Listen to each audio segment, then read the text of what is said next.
Bayangkan, seorang pemuda yang lahir di tengah pengasingan, tumbuh dalam keberanian, dan kelak berdiri sendirian melawan sebuah dinasti. Namanya Abdullah bin Zubair. Namun, sejarah mengingatnya sebagai laki-laki yang memilih mati berdiri daripada hidup tunduk. Ini bukan sekadar kisah pemberontakan.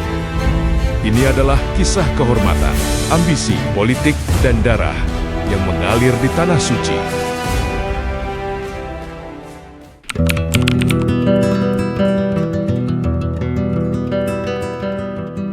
Abdullah bin Zubair lahir di Madinah tak lama setelah hijrah. Ia adalah anak dari dua garis mulia.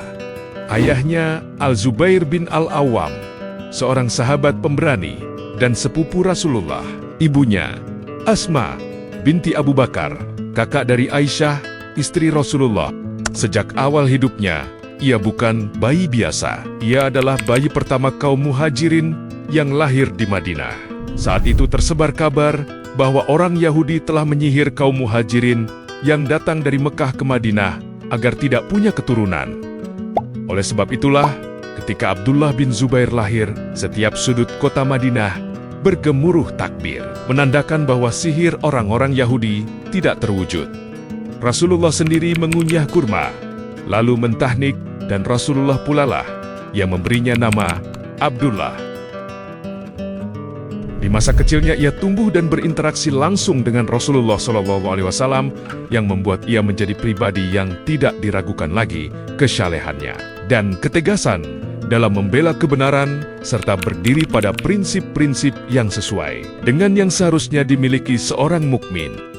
Dalam sebagian riwayat disebutkan, pada suatu hari Nabi SAW berbekam, lalu beliau bersabda kepada Abdullah bin Zubair, "Pergilah dan kuburkan darah ini." Namun Abdullah meminumnya.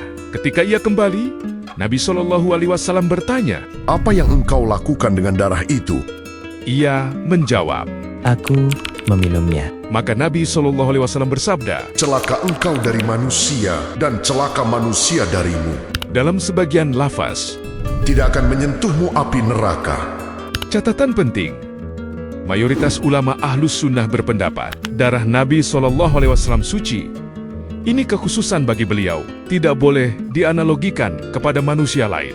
Lalu apa makna sabda Nabi, celaka engkau dari manusia, dan celaka manusia darimu? Para ulama menafsirkan, Abdullah akan menjadi sosok yang keras dan sulit ditundukkan.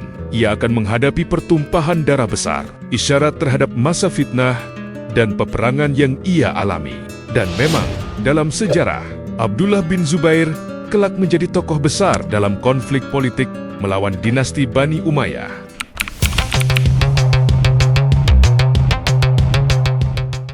Semua bermula setelah kewafatan Muawiyah. Kekuasaan berpindah kepada anaknya Yazid bin Muawiyah. Ia menolak bebaiat kepada Yazid dan tidak mau mengakui kepemimpinannya. Bukan karena haus kekuasaan. Ia menolak karena menilai sistem itu berubah menjadi dinasti turun-temurun. Dan ini tidak sesuai kesepakatan perjanjian damai di awal saat Sayyidina Hasan bin Ali menyerahkan kekuasaan kepada Muawiyah.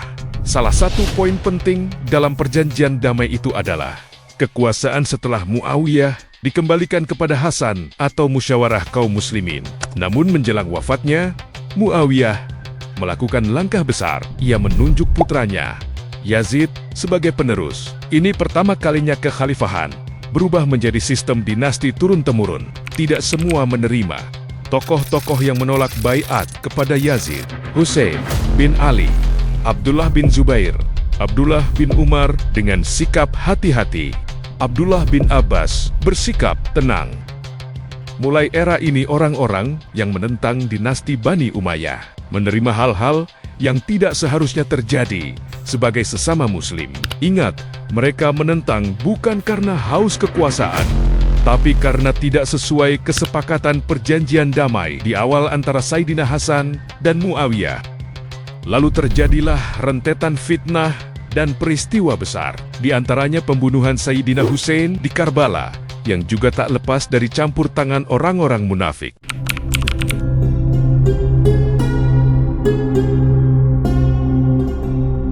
Saat kewafatan Yazid bin Muawiyah di masa ini, kekuasaan Bani Umayyah mulai goyah. Di Makkah, orang-orang mulai membayat Abdullah bin Zubair, lalu diikuti Hijaz, Yaman, bahkan sebagian Irak mengakuinya sebagai khalifah. Ia menguasai wilayah luas, namun ia tidak punya mesin perang sebesar Bani Umayyah. Selang beberapa masa dinasti Umayyah di Syam bangkit kembali dengan naiknya Marwan bin Hakam dan kemudian digantikan Abdul Malik bin Marwan, putranya. Di masa Abdul Malik bin Marwan inilah terjadinya peristiwa besar berdarah di kota Mekah dan kepada Abdullah bin Zubair, karena mereka tidak akan membiarkan dua khalifah berdiri dalam satu umat. Peristiwa berdarah itu berlaku di bawah seorang pemimpin pasukan dinasti Bani Umayyah yang bernama Hajjaj bin Yusuf.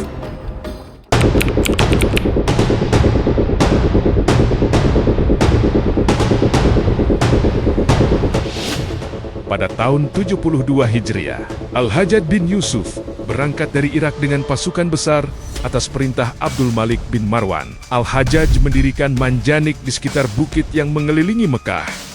Batu-batu besar dilontarkan ke kota. Ka'bah kembali terdampak kerusakan lemparan manjanik, karena sebelumnya juga rusak dalam pengepungan pada masa Yazid 63 Hijriah. Namun Abdullah bin Zubair telah membangunnya kembali sesuai riwayat Aisyah. Pengepungan berlangsung sekitar 6-7 bulan, dari Zulqa'dah 72 Hijriah hingga Jumadil awal 73 Hijriah. Karena pengepungan yang lama jalur makanan terputus, harga melonjak. Banyak pendukung Abdullah bin Zubair meninggalkannya, sebagian menyerah demi keselamatan. Namun Abdullah bin Zubair tetap bertahan di dalam kota Mekah. Sebagian riwayat mengatakan, pendukungnya tinggal ratusan orang yang tersisa. Ia sadar, peluang menang hampir tidak ada.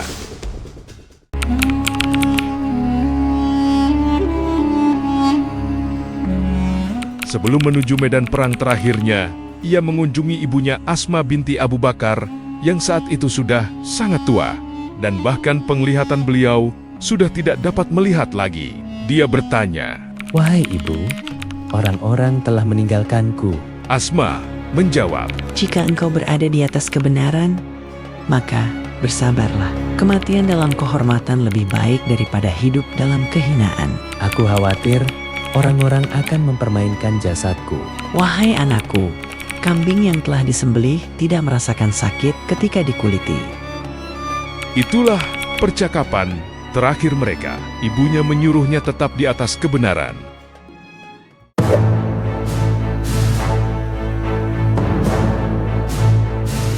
Jumadil awal 73 Hijriah.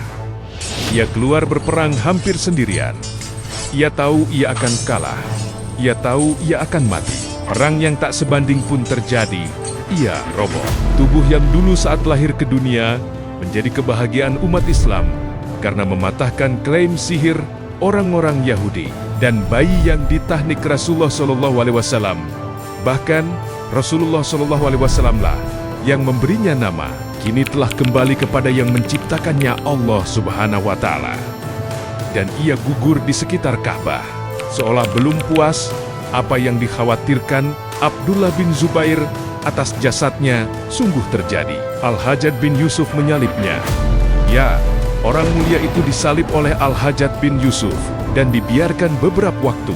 Ibunya Asma datang melihat jasadnya dan ia berkata dengan tenang, Wahai Hajjaj, jangan engkau lupa, Nabi pernah bersabda akan keluar dari kabilah Sakif seorang pendusta dan seorang pembinasa penghancur. Para ulama menjelaskan, orang pertama yang pembohong adalah Mukhtar Al-Taqafi yang mengaku sebagai nabi. Dia adalah nabi palsu. Yang kedua adalah orang ini, Al-Hajjaj bin Yusuf.